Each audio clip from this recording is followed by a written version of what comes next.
indeed this weekend as it celebrates a milestone it's struggling to keep up with endless conflicts around the world, along with sex abuse and corruption scandals. In New York, home to the United Nations, the UN means very different things to different people. Hope. Peace. Peaceful. Solidarity. Peace. World peace. Inclusive. Collaboration. Diversity. Influential. Complex. Complicated. Dysfunctional. Corrupted. Disgraceful. Obsolete. The mixed perception isn't surprising. In its lifetime, the UN has been divided by the Cold War, tested by conflicts from Europe to the Middle East, Africa to the Asia Pacific.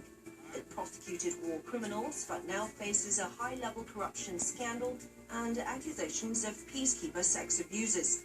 It helped to end apartheid in South Africa, but failed to stop genocide in Cambodia, Bosnia, Rwanda, Darfur. I wouldn't say they're failings of the UN, except that the UN reflects the political constellation of power in the world. And in that sense, when the great powers can't agree to do something, it doesn't get done, at least not through the UN.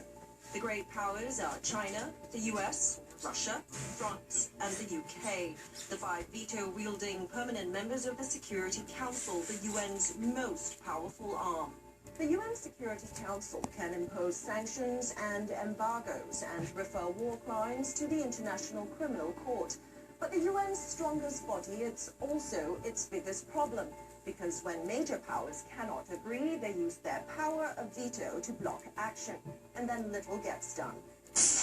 Recent divisions among the 5 permanent members have blocked action over Syria, Ukraine, the Israeli-Palestinian conflict. The UN began in 1945 with noble intentions to prevent another world war, uphold human rights and international law, and promote social progress.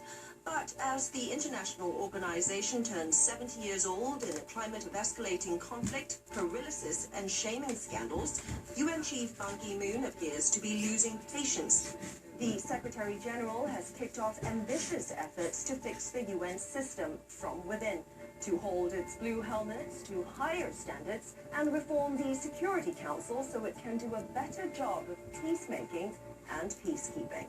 This week, a Catholic aid group in